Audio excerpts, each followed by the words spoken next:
di Jam Gadang kita coba bangun kejujuran. Di depan Monas yang ada adalah kedunguan. Kita sekarang ada di sini depan Jam Gadang untuk menghasilkan kembali Indonesia yang berpikir, Indonesia yang berpikir, yang setajam-tajam pikiran awal dari Republik ini, yang disumbangkan dari Sumatera Barat. Kan surplus pikiran itu yang ada di kita hari ini. Kita ingat sekedar sebagai sejarah. Saya balik pada soal tadi, kenapa atau mengapa fasilitas keunggulan berpikir itu berhenti diproduksi dari tempat asalnya, yaitu Bukit Tinggi. Apa yang terjadi sebenarnya? Apakah trauma PRRI itu masih menghantui masyarakat kita? Dulu mereka yang berpikir tajam pergi ke Jakarta untuk mempengaruhi pikiran nasional berhadapan dengan kolonialisme itu. Hatta pergi bergaul dengan kaum sosialis Eropa dan datang dengan ide koperasi. Tajam sekali idenya itu. Sultan Syahrir belajar filsafat, nggak lulus dari Leiden, tapi dengan logika yang kuat bisa mempromosikan Indonesia di PBB. Semua itu adalah hasil eksodus orang Bukit Tinggi, eksodus Sumatera Barat, pergi bersekolah, balik dengan pengetahuan. Itu dasarnya. Di awal saya Wendra Yunaldi, bagi saya pasti orang Jawa.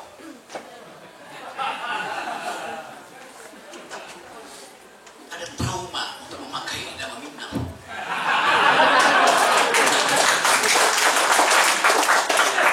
Untuk pikirannya masih Minangisme, sangat Minang itu, yaitu oposisi, berkelahi pikiran tuh, bertarung dalam ide itu.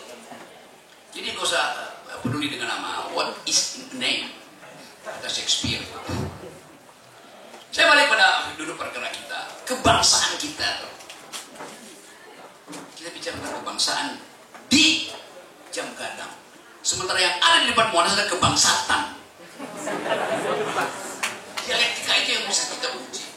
Mengapa kebangsaan menguasai kebangsaan? Karena ada konsekuensi untuk mengatakan bahwa kebangsaan dihidupkan dengan imajinasi. Kita ingat buku yang ditulis oleh pemikir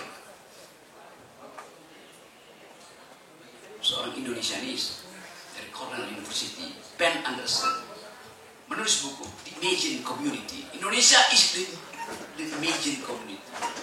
Komunitas yang dibayangkan. Bangsa itu bukan yang ada sekarang, tapi yang dibayangkan. Karena itu kita ditarik terus untuk berpikir apa ide kebangsaan di depan itu. Bukan sesuatu yang sudah selesai. Konsep nation selalu dalam kondisi in the making, ongoing. Kita isi itu. Dengan apa kita isi itu? Ya dengan pengetahuan. Supaya kita bisa bertanding dengan bangsa-bangsa lain di wilayah yang sama pengetahuan. Tapi kalau kita hitung dari sekarang, keinginan untuk melihat Indonesia berpengetahuan dibatalkan oleh statistik bahwa IQ nasional kita hari ini tinggal 78, sedikit di atas simpanse. Katanya begitu keadaan kita. Kita bicara tentang kampus merdeka, tapi kehilangan kemerdekaan untuk berpikir. Jadi semua sinyal yang diucapkan dari depan Monas itu mengganggu akal sehat kita. Begitu kita mau berpikir kuat, maka kita diancam oleh undang-undang ITE. Kemarin hari Senin,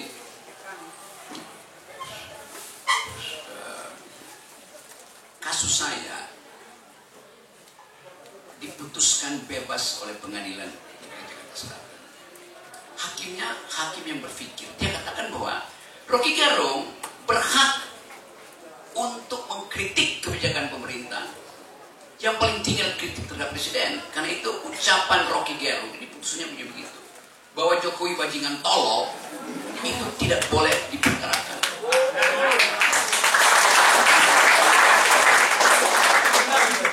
Berarti benar, boleh ucapin. buktikan masih ada hakim yang berpikir rasional, yang menganggap bahwa biasa kritik itu. Kan itu dasarnya tuh. Kan saya mau dijerat dengan hukuman itu didalilkan saya tidak boleh jadi narasumber di semua tempat, online, offline, nggak boleh masuk TV, nggak boleh kasih komentar pada wartawan segala macam. Kan gila tuh. Itu cuma ada negara fasis di mana orang nggak boleh bicara. Jadi saya akhirnya kembali bisa narasumber, jadi narasumber bicara di sini. Yang tadinya nyaris jadi narapidana. Jadi kita percaya bahwa tetap ada human condition yang memungkinkan kita mengembalikan fungsi akal. Akal itu hanya disebut akal kalau dia menentang akal yang lain. Kita diberi akal untuk bercakap-cakap secara kritis dengan akal yang lain. Karena itu akal itu nggak boleh dihalangi. Yang kita khawatirkan sekarang adalah ke depan, apakah pemerintahan Pak Prabowo juga akan menghormati prinsip akal sehat?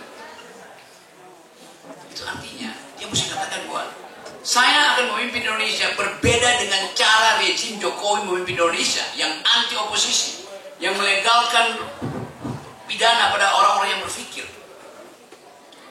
Itu akan kita tagih. Tapi mungkin tagihan itu akan terlambat tiba. Karena sangat mungkin juga bahwa sebelum Oktober akan ada krisis ekonomi politik besar di negeri ini. Apa yang diputuskan di Mahkamah Konstitusi diputuskan dalam kondisi legalitas, sementara legitimasinya dipertanyakan terus oleh masyarakat internasional. Saya bicara dengan akademisi, wartawan asing, dan semua menganggap Indonesia ada di dalam jebakan otoritarianisme. Jadi makin lama kita lihat bahwa bangsa ini akan gagal diimajinasikan sebagai bangsa yang beradab, diimajinasikan sebagai bangsa yang berpikir, diimajinasikan sebagai bangsa yang berkeadilan. The imagined community failed for itself karena proses ini. Jadi sekali lagi keterangan-keterangan ini sekedar upaya untuk menghidupkan kembali pikiran dari tinggi. Dan itu tadi malam saya katakan bahwa di pusat pikiran baru Indonesia, apa namanya, rumah syarikat itu. Jadikan rumah syarikat itu sebagai clearing house, tempat membersihkan ide-ide. Hanya 2-3 orang nggak apa-apa. Satu waktu dia akan perlu sesak, dan rumah syarikat itu akan berubah menjadi ibu kota pikiran. Tetap ada potensi, tetap ada kesempatan, tetap ada momentum. Dan jangan lewatkan momentum itu. Kita ingin pastikan bahwa ada yang benar yang kita cari dalam hidup ini. Ada yang lestari yang hendak kita pertahankan. Sang surya bersinar, Narensyano lestari. Kita cari yang benar setiap hari. Terima kasih.